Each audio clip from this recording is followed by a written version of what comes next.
രേവതിയുടെ സച്ചിയുടെ നാളത്തെ നല്ലൊരു കഥ കേട്ടാലോ? എല്ലാ ദിവസവും ഉച്ചയ്ക്ക് രേവതിയുടെ സച്ചിയുടെ പിറ്റേ ദിവസത്തെ വിശേഷങ്ങൾ ചാനലിനകത്ത് അപ്ലോഡ് ചെയ്യുന്നുണ്ട് കേട്ടോ. കാണാൻ താല്പര്യമുള്ളവർ കയറി കാണുകയും വീഡിയോ ഇഷ്ടപ്പെടുവാണെങ്കിൽ ലൈക്ക് ചെയ്യാനും മറക്കരുതേ. അങ്ങനെ നാളത്തെ കഥയെ നമ്മൾ കാണുന്ന ഒടുവില് ശ്രുതിക്ക് ഭയങ്കര സന്തോഷമായിരുന്നു. ശ്രുതി അങ്ങനെ വീഡിയോ ഒക്കെ കാണിച്ചു ശരത്തിന്റെ. ഇനിയിപ്പം അമ്മയും കൂടെ കാണിക്കണം, ആ ഒരു ചിന്തയായിരുന്നു. എത്രയും പെട്ടെന്ന് തന്നെ വീട്ടിലേക്ക് പോകണം എന്ന് കരുതിയിട്ട് എന്ത് ചെയ്തു, വീട്ടിലേക്ക് പോവാണ്. അപ്പൊ പോകുന്ന വഴിക്ക് ചന്ദ്രമതി എന്ന് വിളിക്കുന്നുണ്ട്. വിളിച്ചു കഴിഞ്ഞിട്ട് ചോദിച്ചു, അല്ല ആന്റി ഇത് എവിടെയാന്ന് ചോദിച്ചു. അതെ, ഞാൻ ഭാമയുടെ വീട്ടിലാന്ന് പറയണ. അത് അറിഞ്ഞു കഴിഞ്ഞപ്പോഴത്തേനും ശ്രുതി എന്ത് ചെയ്തു, നേരെ ഭാമയുടെ വീട്ടിലേക്ക് ചെല്ലുവാണ്. അങ്ങനെ അവിടെ ചെന്ന് കഴിഞ്ഞപ്പോൾ ഭാമയും ചന്ദ്രമതിയും കൂടെ സംസാരിച്ചിരിക്കുമായിരുന്നു. പിന്നീട് ശ്രുതിയെ കണ്ടപ്പോൾ ചോദിച്ചു, എന്താ മോളെ നീ എന്താ ഇങ്ങോട്ടേക്ക് വന്നേന്ന് ചോദിച്ചു. അല്ല അത് പിന്നെ ഞാൻ ആന്റി ഒന്ന് കാണാൻ വേണ്ടി വന്ന. കാണാനോ? എന്തു പറ്റി? അത് പിന്നെ ഒരു കാര്യമുണ്ട് ആന്റി, അത് കണ്ടു കഴിയുമ്പോഴത്തേനും ആന്റി ദേഷ്യപ്പെടുകയൊന്നും ചെയ്യില്ലെന്ന് പറഞ്ഞു. ദേഷ്യപ്പെടല്ലെന്നോ? ആന്റിക്ക് സങ്കടമൊന്നും തോന്നരുത്. അല്ല നീ കാര്യം എന്താ വെച്ചാൽ പറ മോളേന്ന് പറഞ്ഞു. അതെ, ഒരു വീഡിയോ ഉണ്ട്, അത് ആന്റിയെ കാണിക്കാൻ വേണ്ടി വന്നാന്ന് പറഞ്ഞു. വീഡിയോയോ? അത് വീട്ടിൽ വെച്ച് കാണിച്ചാൽ ശരിയാകത്തില്ലാത്തോണ്ടാ ഞാൻ ഇങ്ങോട്ടേക്ക് വന്നേന്ന് പറഞ്ഞു. അല്ല മോളെ നീ അത് കാണിക്കുക, എന്ത് വീഡിയോ ഏതാന്നൊക്കെ ചോദിക്കുകയാണ്. അങ്ങനെ ആ വീഡിയോ ഇങ്ങടുത്ത് കാണിക്കുകയാണ്. അയ്യോ ഇത് ഞാനല്ലേന്ന് ചോദിച്ചു. അതെ ആന്റി തന്നെയാന്ന് പറഞ്ഞു. ആ വീഡിയോ കണ്ടു കഴിഞ്ഞപ്പോഴത്തേനും ഒരു നിമിഷം ചന്ദ്രമതി ഞെട്ടിപ്പോയി. എന്റെ ഭാഗം തട്ടിപ്പറിച്ച ആ മോഷ്ടാവ് ഇവൻ ഏതാന്ന് ചോദിച്ചു. അപ്പൊ ഹെൽമെറ്റ് വെച്ചിട്ടുണ്ടായിരുന്നല്ലോ. മോളെ ഇവന്റെ മുഖം നമുക്ക് കാണാൻ പറ്റുമെന്ന് ചോദിച്ചു. ഇച്ചിരിയോടെ വീഡിയോ കണ്ടു നോക്ക, അപ്പൊ അറിയാന്ന് പറഞ്ഞു. അങ്ങനെ നോക്കി കഴിഞ്ഞപ്പോ ഇത്തിരി കഴിഞ്ഞപ്പോഴത്തേനും ഹെൽമെറ്റ് തലേന്ന് ഊരുവാണ് ശരത്ത്. ഇത് അവനല്ലേന്ന് ഭാമ ചോദിച്ചു.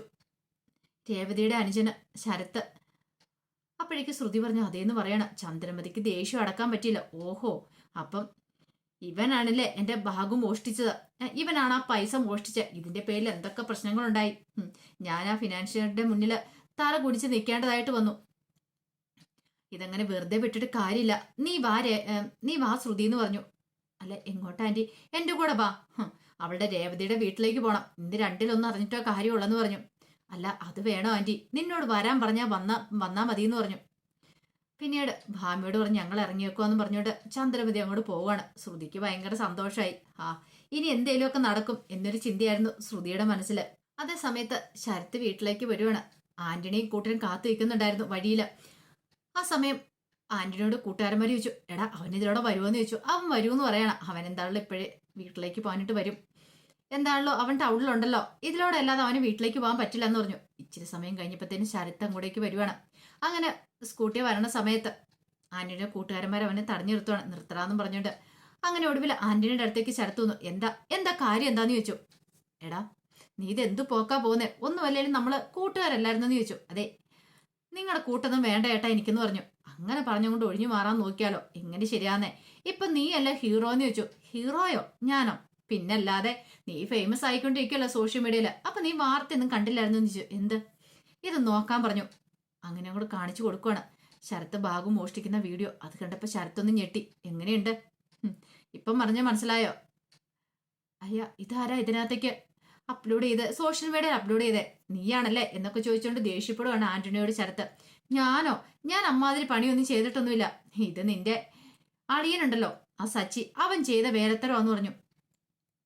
സച്ചിയാണ് ഒരിക്കലും അങ്ങനെ ചെയ്യില്ല എന്ന് പറഞ്ഞു. പിന്നെ അത് നിനക്ക് എങ്ങനെ പറയാൻ പറ്റും? അവൻ ചെയ്തു തന്നെയാന്ന് പറഞ്ഞു. ഇല്ല, സച്ചിയുടെ മൊബൈല് എവിടെയോ കളഞ്ഞു പോയിരിക്കുക. സച്ചിയുടെ മൊബൈല് പോലും ഇല്ല, പിന്നെ എങ്ങനെയാ? അതെ, അതൊക്കെ സച്ചിയുടെ ഒരു തന്ത്രവാ. അവന്റെ മൊബൈല് കളഞ്ഞെന്നും പറഞ്ഞുകൊണ്ട് കള്ളത്തരം പറഞ്ഞിട്ട് ഈ വീഡിയോ ലീക്ക് ആക്കിയിരിക്കുക. അവനെ കുറിച്ച് നിനക്ക് ശരിക്കും അറിയത്തില്ലാഞ്ഞിട്ടാ. ഇനിയെങ്കിൽ നീ എന്റെ കൂടെ വാ, നിന്നെ ഞാൻ രക്ഷിക്കാന്ന് പറഞ്ഞു. ഈ വീഡിയോ ലീക്ക് ആയി കഴിഞ്ഞാൽ അറിയാലോ പിന്നെ എന്താ സംഭവിക്കുന്നതെന്ന്. അത് കേട്ടതും ശരത്ത് പറഞ്ഞേ, ഇല്ല ഒരു കാരണവശാലും നിന്റെ കൂടെ കൂടുന്ന പ്രശ്നമില്ല.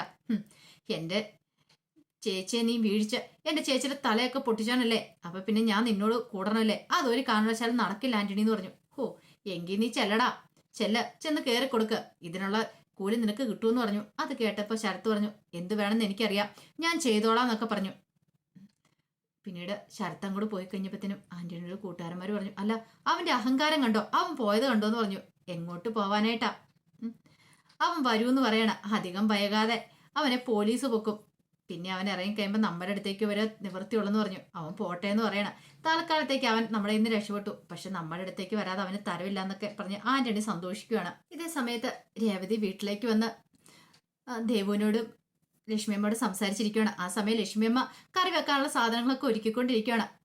അപ്പോഴേക്കും ദേവ് പറഞ്ഞു കുറച്ചുകൂടെ വിലയുള്ള ഫോൺ സച്ചേട്ടൻ വാങ്ങിക്കാരെന്ന് പറഞ്ഞു. രേവതി പറഞ്ഞു ഇതൊക്കെ മതി, ഇപ്പൊ സച്ചേട്ടൻ എന്താണെങ്കിലും ഇതുകൊണ്ട് വലിയ കാര്യമൊന്നുമില്ല. കാരണം സച്ചേട്ടന് ഫോണിന്റെ ഉപയോഗം എന്ന് പറഞ്ഞാൽ അത്യാവശ്യം കോള് വരുമ്പോൾ എടുക്കുക വിളിക്കുക, അല്ലാതെ ഇപ്പം അത്രയ്ക്ക് ആവശ്യമൊക്കെ ഉള്ളെന്ന് പറഞ്ഞു. അല്ല എന്നാലും ഇതിന്റെ ക്യാമറ എടി, അതെ ക്യാമറ ഫോട്ടോഷൂട്ട് നടത്താനൊന്നും അല്ല സച്ചേട്ടന് ഈ ഫോണെന്നൊക്കെ പറഞ്ഞു. ആ സമയത്താണ് ശരത്ത് അങ്ങോട്ടേക്ക് വരുന്നത്. ശരത്ത് വന്നു കഴിഞ്ഞപ്പോഴത്തേന് രേവതി ചോദിച്ചു അല്ലാതെ മോനെ സിം വാങ്ങിയോന്ന് ചോദിച്ചു. സിം എടുത്തിട്ടുണ്ട് സച്ചേട്ടനെ, ഞാൻ ആ സിമ്മ് ക്യാൻസൽ ചെയ്തിട്ട് അതുപോലെ തന്നെ വേറെ സിം എടുത്തെന്ന് പറഞ്ഞു. കൊള്ള ഇങ്ങ് തരാൻ പറഞ്ഞു. അല്ല ചേച്ചി ഞാൻ ഇതിട്ട് ഫോണിനകത്ത് ഇട്ട് തരാമെന്ന് പറയണേ, പുതിയ ഫോണിനകത്ത് ഇട്ട് തരാമെന്ന് പറഞ്ഞു. ആ സമയം രശ്മിയമ്മ പറഞ്ഞു എൻ്റെ മോനിപ്പോൾ ബുദ്ധിയും ബോധമൊക്കെ ഉണ്ടായിട്ടുണ്ട്, കണ്ടില്ലേ അവൻ എല്ലാ കാര്യങ്ങളും നല്ല രീതിയിൽ ചെയ്യുന്ന കണ്ടോന്നൊക്കെ പറഞ്ഞു. അപ്പോഴേക്കും ദേവ് പറഞ്ഞു അധികം അങ്ങോട്ട് പുകഴ്ത്തണ്ടാന്ന് പറഞ്ഞു. പിന്നീട് ശരത്ത് അകത്തേക്ക് അങ്ങോട്ട് കയറി പോവാണ്. ആ സമയത്താണ് ചന്ദ്രമതി ശ്രുതിയും കൂടെ അങ്ങോട്ടേക്ക് വരുന്നത്. ചന്ദ്രമതി അങ്ങോട്ടേക്ക് വരണ സമയത്ത് ശ്രുതി പറഞ്ഞു അല്ല ആൻറ്റി ഇത് വേണോ, ഇങ്ങോട്ടേക്ക് വരേണ്ട കാര്യമുണ്ടോ, അവനെ അങ്ങോട്ടേക്ക് വിളിപ്പിച്ചാൽ പോരെന്ന് ചോദിച്ചു. അവനെ അങ്ങോട്ടേക്ക് വിളിപ്പിക്കാനായിട്ടോ ആനയിക്കാനായിട്ടോ അതിന്റെ ആവശ്യമൊന്നുമില്ല, അവനെ ഇവിടെ വെച്ച് തന്നെ കാണണമെന്ന് പറഞ്ഞു. ഈ ചന്ദ്ര ആരാന്ന് അവരെ അറിയാൻ പോകുന്നുള്ളൂ എന്നൊക്കെ പറഞ്ഞുകൊണ്ട് അങ്ങോട്ട് വരുവാണ്. ഒടുവിൽ രേവതിയുടെ വീട്ടിലേക്ക് വന്നപ്പോൾ രേവതി ഉണ്ടായിരുന്നു അവിടെ. അങ്ങോട്ട് കയറി വന്നു ചന്ദ്രമതി. എന്നിട്ട് രേവതിയോട് ചോദിച്ചു അല്ല ഇന്ത്യയുടെ അവൻ എന്തിയെന്ന് ചോദിച്ചു. ആരമ്മേ, ശരത്ത് എന്തിയെന്ന് ചോദിക്കണം. അല്ല അവനിവിടെ ഉണ്ട്. എടാ ശരത്തേന്ന് വിളിച്ചോണ്ട് അവിടെയൊക്കെ നോക്കണം. അപ്പൊ മുറി ശരത്ത് ഇരിക്കുന്നുണ്ടു. അങ്ങോട്ട് പാഞ്ഞു വന്നു. ശരത്തിനെ കൂടെ വലിച്ചു ഹാളിലേക്ക് ഇറക്കിക്കൊണ്ട് വീഴണം. നിന്നെ ഇന്ന് ഞാനെന്ന് പറഞ്ഞ് തലങ്ങും വിലങ്ങും അടിക്കണം. അവിടെ വന്ന് ആർക്കും കാര്യം എന്താന്ന് മനസ്സിലായില്ല. അപ്പോഴേക്കും ഇടയ്ക്ക് കയറി രേവതി എന്താ അമ്മ എന്താ കാണിക്കണേ, ശരത്തിനെ തല്ലാൻ പറ്റില്ല എന്ന് പറഞ്ഞു. തല്ലാൻ പറ്റത്തില്ലെന്നോ, ഇവനെ തല്ലുമല്ല ഇവനെ കൊല്ലുക ചെയ്യേണ്ടതെന്ന് പറഞ്ഞ് വീണ്ടും തല്ലാൻ തുടങ്ങിയപ്പോ രേവതി ആ കയ്യിലേക്ക് അങ്ങോട്ട് കയറി പിടിച്ചു. അമ്മ എന്തു പരിപാടിയാ കാണിക്കണേ. അപ്പോഴേക്കും ലക്ഷ്മിയമ്മ പറഞ്ഞു അവിടെ വന്നു കഴിഞ്ഞപ്പോൾ പലപ്പോഴും ഞങ്ങളെ അപമാനിച്ച് വിട്ടിട്ടുണ്ട്, പക്ഷെ ഞങ്ങൾ അന്നൊന്നും പറഞ്ഞിട്ടില്ല. പക്ഷെ വീട്ടിൽ കയറി വന്ന് ശരത്തിനെ തല്ലാനായിട്ട് നിങ്ങൾക്ക് എന്താ അവകാശമുള്ളത്, എന്താ അധികാരമൊക്കെ ഉള്ളതെന്ന് ലക്ഷ്മിയമ്മൻ ചോദിക്കണം. എന്താ കാര്യം അറിയത്തില്ലല്ലേ, ഇവൻ ചെയ്തു വെച്ചിരിക്കുന്ന വേലത്തരം എന്താണെന്ന് അറിയത്തില്ലല്ലേ എന്ന് ചോദിച്ചു. ശ്രുതി എന്ന് പറഞ്ഞു വിളിച്ചു. അപ്പോഴേക്കും ശ്രുതി രേവതി വെറുതെ ഒന്നും അല്ല ആന്റി വന്ന് ശരത്തിനെ തല്ലിയത്, അതിന് തക്കതായ കാരണം ഉണ്ടെന്ന് പറഞ്ഞു. ഈ വീഡിയോ ഒന്ന് കണ്ടു നോക്കാൻ പറയണം. അതും പറഞ്ഞിട്ട് ആ വീഡിയോ അങ്ങോട്ട് കാണിച്ചു കൊടുക്കുക. അത് കണ്ടപ്പോൾ അവരൊക്കെ ഒരു നിമിഷം ഞെട്ടിപ്പോയി. കണ്ടില്ലേ ഇപ്പൊ മനസ്സിലായി എന്തിനാ തല്ലിയെന്ന്. അപ്പോഴേക്കും ചന്ദ്രമതി വീണ്ടും തലങ്ങും വിലങ്ങും തല്ലുവാണ് ശരത്തിനെ. ആ സമയം ലക്ഷ്മിയമ്മയ്ക്ക് സഹിച്ചില്ല. ലക്ഷ്മിയമ്മ പോയിട്ട് അവനിട്ട് അടിക്കുവാണ് ശരത്തിനിട്ട്. എന്നിട്ട് പറഞ്ഞു എന്താടാ നീ കാണിച്ചേ, അച്ഛൻ്റെ അമ്മയുടെ മാനം കളയാൻ വേണ്ടിയിട്ടായിരുന്നോടാ നീ ചെയ്തേ, എന്തിനാടാ ഇങ്ങനെയൊക്കെ ചെയ്തതെന്ന് ചോദിച്ചു. അമ്മേ അത് പിന്നെ എനിക്കൊരു അബദ്ധം പറ്റിപ്പോയതാ, ഞാൻ അപ്പോഴത്തെ ദേഷ്യത്തിന് ചെയ്തതാന്ന് പറഞ്ഞു. വേണ്ട നീ കൂടുതലൊന്നും പറയണ്ടാന്ന് പറഞ്ഞുകൊണ്ട് അടിക്കുവാണ്. അപ്പോഴേക്കും ചന്ദ്രമതി പറഞ്ഞു നിങ്ങൾ കൂടുതലും ഡ്രാമയൊന്നും കളിക്കണ്ട, എല്ലാം എനിക്ക് മനസ്സിലായെന്ന് പറഞ്ഞു. രേവതി എന്നിട്ട് ചോദിച്ചു എന്താടാ നീ കാണിച്ചെന്ന് ചോദിച്ചു. രേവതി ശരത്തിനെ തല്ലുവാണ്. ഒടുവിൽ ശരത്ത് രേവതിയുടെ കാലിലേക്ക് വീഴുവാണ്. എന്നോട് ക്ഷമിക്കുക ചേച്ചിയെന്ന് പറഞ്ഞുകൊണ്ട് ചന്ദ്രമതി പറഞ്ഞു ഇവൻ എന്നോടാ തെറ്റിയത്, എന്നിട്ട് അവൻ കാലി വീഴുന്ന രേവതിയുടെ നാണം ഉണ്ടോടാ നിനക്കെന്നൊക്കെ ചോദിച്ചു. അപ്പോഴേക്കും ലക്ഷ്മിയമ്മ പറഞ്ഞു അതെ സോറി, അവനൊരു തെറ്റ് പറ്റിപ്പോയതാ, സോറി പോലും നാണം ഉണ്ടോ നിങ്ങൾക്ക് ഇങ്ങനെ പറയാനായിട്ട്. പിന്നീട് അവിടെ ഇരിക്കുന്ന പച്ചക്കറിയിലേക്കൊക്കെ നോക്കുവാണ്. അല്ല ഇതൊക്കെ വാങ്ങിയത് എങ്ങനെയാ, ഇവൻ കട്ടും മോഷ്ടിച്ചും കൊണ്ടിരുന്ന പൈസയും കൊണ്ടാണോ എന്ന് ചോദിച്ചു. അപ്പോഴേക്കും രേവതി പറഞ്ഞു അമ്മയെ അനാവശ്യം പറയരുത്, പറയൂടി ഞാൻ പറയുക തന്നെ ചെയ്യും. നീയൊക്കെ മിഷ്ടാന ഭോജനം കഴിക്കുന്നേ, ഇവനിങ്ങനെ കട്ടും മോഷ്ടിച്ചുകൊണ്ട് വരുന്നോണ്ടായിരിക്കില്ലേ, നിനക്കൊക്കെ എങ്ങനെ ദഹിക്കുന്നടിയെന്ന് ചോദിച്ചു. അപ്പോഴേക്കും രേവതി പറഞ്ഞു അമ്മേ അനാവശ്യം പറയരുതെന്ന് പറഞ്ഞു. അനാവശ്യം നിനക്ക് കാണിക്കല്ലേ, ഞാൻ പറയുമ്പോഴാ തെറ്റല്ലേ എന്നൊക്കെ പറഞ്ഞുകൊണ്ട് കുറെ ദേഷ്യപ്പെടുവാണ്. സഹിച്ചില്ല രേവതിക്ക്, ഭയങ്കര സങ്കടമായിപ്പോയി. അപ്പോഴേക്കും അടുത്ത വീട്ടിലുള്ളവരൊക്കെ വന്നിട്ടുണ്ടായിരുന്നു. ചന്ദ്രമതി പറഞ്ഞു ഇവനെ അങ്ങനെ വെറുതെ വിട്ടിട്ട് കാര്യമില്ല, എന്ത് ചെയ്യണമെന്ന് എനിക്കറിയാം, ഇവനെ പോലീസിനെ കൊണ്ട് പിടിപ്പിക്കണമെന്ന് പറഞ്ഞു. അതും പറഞ്ഞിട്ട് ശരത്തിന്റെ കയ്യിലേക്ക് അങ്ങോട്ട് കയറി പിടിക്കണം. അപ്പോഴേക്കും രേവതി പറഞ്ഞു വേണ്ടമ്മേ വേണ്ടാന്ന് പറയാണ്, അവൻ്റെ ഒരു തെറ്റിപ്പോയതാ ക്ഷമിക്കാൻ പറഞ്ഞു. അങ്ങനെ ഇവനെ ഞാൻ വിടാൻ ഉദ്ദേശിച്ചിട്ടില്ല എന്ന് പറഞ്ഞ് വലിച്ചോണ്ട് അങ്ങോട്ട് പോവാണ്. രേവതി ലക്ഷ്മിയമ്മയൊക്കെ ശരത്തിന്റെ കയ്യെ കയറി പിടിച്ചു. വിടത്തില്ല എന്ന് പറഞ്ഞ് ചന്ദ്രമതി കയ്യെ പിടിച്ച് വലിച്ചോണ്ട് പോയപ്പോഴത്തേനും വീടിന്റെ ഓണർ അങ്ങോട്ട് വന്നു. എന്താ അവിടെ ഒരു ഒച്ചപ്പാടും വേളോ, നിങ്ങൾ എന്താ ഇവിടെ ഒന്ന് കാണിക്കുന്നത്, ഇതേ നിങ്ങളുടെ ഗുണ്ടായുസം കാര്യങ്ങളൊക്കെ ഈ ഗേറ്റിന് വെളിയിൽ, ഇതിനകത്ത് ഒന്നും പറ്റില്ല എന്ന് പറഞ്ഞു. നിങ്ങൾക്ക് വഴക്കും പ്രശ്നങ്ങളൊക്കെ ഉണ്ടാകണമെങ്കിൽ ഈ വീടിന് പുറത്ത്, ഇതെന്റെ വീടാണ് പറഞ്ഞു കേട്ടല്ലോ എന്നൊക്കെ പറഞ്ഞ് ചന്ദ്രമതിയോട് കുറെ ദേഷ്യപ്പെട്ടു. ചന്ദ്രമതിയോട് ചെന്നാലും ഞാൻ വെറുതെ വിടാൻ പോകുന്നില്ലടി, നിന്നെയൊക്കെ കാണിച്ചു തരാം ഈ ചന്ദ്ര ആരാന്ന്. പിന്നീട് ദേവുവിനെ നോക്കിയിട്ട് പറഞ്ഞു നിനക്ക് ഒരു ചെക്കനെ നോക്കിക്കൊണ്ടിരിക്കുമായിരിക്കുമല്ലോ, അധികം വൈകാതെ നിന്റെ കല്യാണം നടക്കുമല്ലോ, നിന്റെ കല്യാണം നടക്കുന്ന എനിക്കൊന്ന് കാണണം, എങ്ങനെ എന്താന്ന് ഞാൻ കാണിച്ചു തരാടി എന്നൊക്കെ പറഞ്ഞുകൊണ്ട് ഭയങ്കര അവിടെ കുറെ ചീത്തയൊക്കെ പറഞ്ഞു. ഒടുവിൽ അവിടെ അങ്ങോട്ട് പോയി കഴിഞ്ഞപ്പോഴത്തേനും ലക്ഷ്മി അമ്മയ്ക്കും ദേവുവിനും ഒക്കെ എന്ത് ചെയ്യണമെന്ന് അറിയില്ല. വല്ലാത്ത സങ്കടമേ. രേവതിയോട് ഞാൻ വീട്ടിലേക്ക് കാല് കുത്തിയേക്കല്ലെന്ന് പറഞ്ഞ് നിന്നെ പോലെ ഒരു പെണ്ണ് ആ വീട്ടിൽ ആവശ്യമില്ലെന്നൊക്കെ പറഞ്ഞ് ചന്ദ്രമതി പോയത്. അതോടെ കെട്ടിഞ്ഞപ്പോൾ രേവതിക്ക് ഒന്നുകൂടെ സങ്കടമായി. പക്ഷെ പറഞ്ഞിട്ട് കാര്യമില്ല, ആരോട് എന്ത് പറയാനായിട്ടാ. കുറ്റശരത്തിന്റെ കയ്യിലാണല്ലോ എന്നൊരു ചിന്തയായിരുന്നു രേവതിയുടെ മനസ്സിൽ. ഇതേ സമയത്ത് സച്ചി ഇതൊന്നും അറിയുന്നുണ്ടായിരുന്നില്ല. സച്ചി എന്ത് ചെയ്തു, ഓട്ടോ ഒക്കെ കഴിഞ്ഞ് സച്ചി തിരികെ പോയി വേണം. പക്ഷെ സോഷ്യൽ മീഡിയയിൽ ഈ വീഡിയോ ഹിറ്റ് ആയിട്ടുണ്ടായിരുന്നു. എല്ലാവരുടെ ഫോണിൽ കൂടെ ഈ വീഡിയോ വരാൻ തുടങ്ങി. പക്ഷെ സച്ചിയുടെ ഈ ഫോൺ ഇല്ലാത്തതുകൊണ്ട് സച്ചി അതിനെക്കുറിച്ചിട്ട് അറിഞ്ഞതും ഉണ്ടായിരുന്നില്ല.